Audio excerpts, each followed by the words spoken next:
जैसे ही वहाँ पे खूब बड़ा सा ब्लास्ट होता है, हम देख पाते हैं ज़ेन बेहोश हो जाता है और इस चीज़ को देख कर के मंकी भी एकदम घबरा जाता है। और ज़ेन की जैसे ही आँख खुलती है, वो देखता है कि वो अपने सेक्ट में है और वो उठ के बैठ जाता है और एकदम घबराता है। और उसके सामने सेक्ट एल्डर और उनकी वाइफ होती हैं। सेक्ट एल्डर गुस्से में पूछते हैं, ज़ेन आखिर तुम उस जंगल में कर क्या रहे थे और तुम लोग वहाँ आखिर कैसे पहुँचे? तभी ज़ेन बताता है कि एक मंकी ने हमारा खाना चोरी कर लिया था और उसे पकड़ने के चक्कर में हम उस माउंटेन के एंड तक पहुंच गए।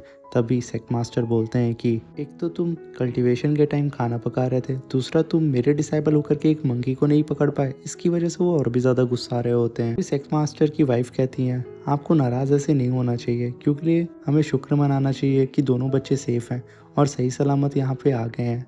इस बात को सुनकर के सेक्ट मास्टर थोड़ी देर के लिए शांत हो जाते हैं। आफ्टर ऑल बीवी से कौन ही लड़ना चाहेगा भाई। और यहीं पे हमारा सीन शिफ्ट होता है। हम देखते हैं सेक्ट मास्टर और उनकी वाइफ बाहर आ जाते हैं और वो लोग जैसे ही बाहर आते हैं, मंकी ज़ेन की वो लकड़ी लेकर के आ रहा होता है, जिसको देख कर के बॉब मंकी के ऊपर भौंकने लगता है।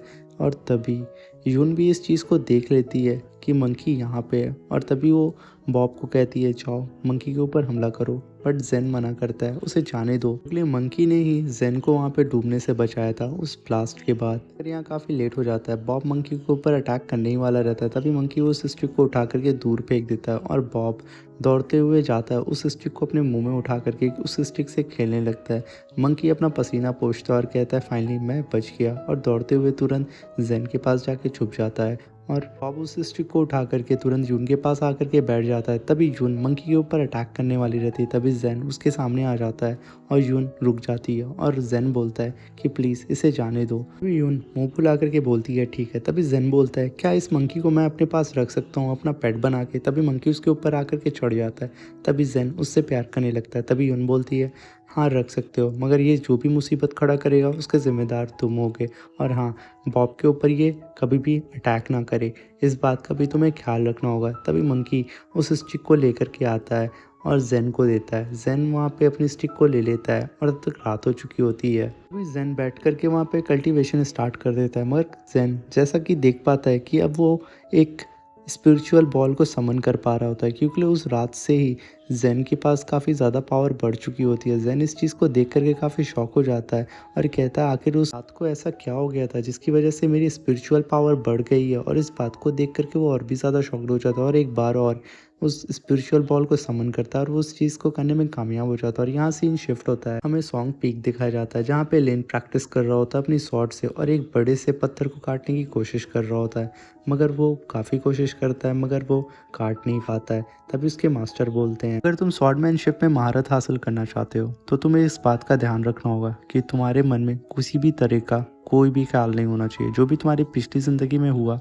उसे अपने दिमाग से निकाल दो और इस तलवार के साथ अपनी बॉडी को मूव करो और अपने आप को इस तलवार से जोड़ लो, तभी तुम इस स्वॉर्डमैनशिप को अचीव कर पाओगे। इस बात को सुनकर के तुरंत लेन मास्टर को ग्रीट करता है। तभी मास्टर उसकी स्वॉर्ड दे करके उसको दिखाते हैं कि तुम्हें किस तरीके से एक पहाड़ को काटना होगा, और उस पहाड़ को बिना ही टच किए वो सिर्फ अपने ऑरा से उस पहाड़ के टुकड़े टुकड़े कर देते हैं। इस चीज़ को देख करके लेन एकदम हैरान हो जाता है। तभी वो दोनों एक साथ होकर के प्रैक्टिस करना स्टार्ट कर देते हैं। तभी लिन के मास्टर पहाड़ से जंप लगा देते हैं। लिन देख करके एकदम हैरान हो जाता है और तभी वो तुरंत आकर के सरप्राइज अटैक लिन के ऊपर करते हैं और लिन इस अटैक को तुरंत डॉज कर लेता है और मास्टर के सारे अटैक को डॉज करना स्टार्ट कर देता है। मास्टर इस चीज़ को देख करके काफ़ी खुश हो जाते हैं और कहते हैं, अगर तुम ड्रैगन स्वॉर्ड को पाना चाहते हो तो तुम्हें इस स्किल को बहुत ही अच्छी तरीके से सीखना होगा, तभी तुम इस लायक होगे कि तुम इस ड्रैगन स्वॉर्ड को काबू कर सको। तभी उनके सामने उसके मास्टर उस ड्रैगन स्वॉर्ड को समन करते हैं और स्वॉर्डमैनशिप को परफॉर्म करते हैं और एक बहुत बड़ा स्पिरिचुअल ड्रैगन समन करते हैं।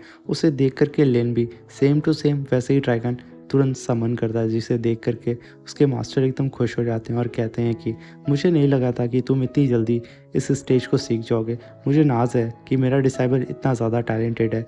और फिर मास्टर कहते हैं कि अब तुम इस स्वॉर्ड टेक्निक के थर्ड मूव को सीखने के लिए रेडी हो जाओ, जिसमें तुम्हें हेवन के थंडर को अपनी स्वॉर्ड में समन करना होगा। ये कह करके वो आसमान में कूद जाते हैं और आसमान में जाते ही थंडर को समन करने लगते हैं, मगर उसके ऑरा प्रेशर की वजह से ही लिन वहीं पे बेहोश हो जाता है और यहीं पे हमारा सीन शिफ्ट होता है। आज जून का बर्थडे होता है, जिसकी वजह से जेन उसके लिए एक बांसुरी बनाता है और उसको सरप्राइज के तौर पे अपने पीछे छुपा के रखता है और उसके लिए कई तरीके का डिलीशियस फूड बनाता है, जिसे देख करके यून काफ़ी ज़्यादा खुश हो जाती है। मगर सडन उसकी नज़र उस बांसुरी पे पड़ जाती है और वो पूछती है कि आखिर तुम पीछे क्या छुपा रहे हो, उसे मुझे दिखाओ। ये कहते ही वो उसके पीछे पड़ जाती है और उससे छीनने की कोशिश करती है और वो काफ़ी कोशिश करते करते आपस में लड़ना शुरू कर देते हैं और ऐसा करते करते वो दोनों काफ़ी करीब आ जाते हैं एक दूसरे के।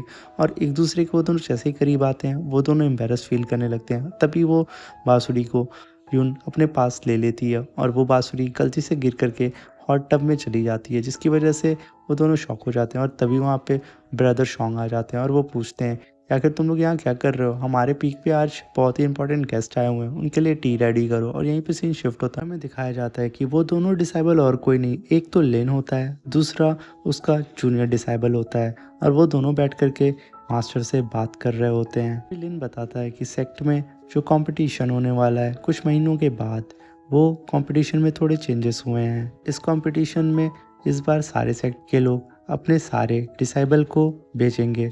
जो भी उसमें से एक डिसाइबल जीतेगा इस कंपटीशन को, उसे काफ़ी ज़्यादा प्राइजेस दिए जाएंगे।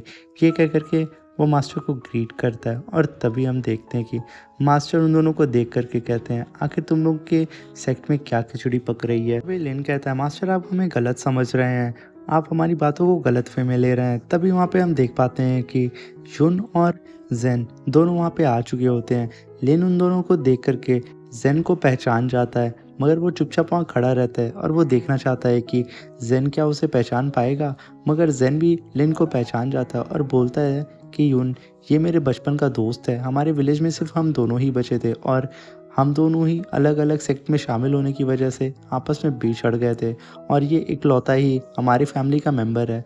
हम दोनों ही अपने पूरे विलेज में सिर्फ बचे थे, इसलिए हम ही दोनों एक दूसरे के परिवार हैं। ये कह करके वो दोनों ही मास्टर से परमिशन लेकर के वहाँ से बाहर चले जाते हैं, क्योंकि ये लोग दोनों बहुत साल बाद एक दूसरे से मिले थे और ये दोनों ही एक दूसरे के साथ कुछ क्वालिटी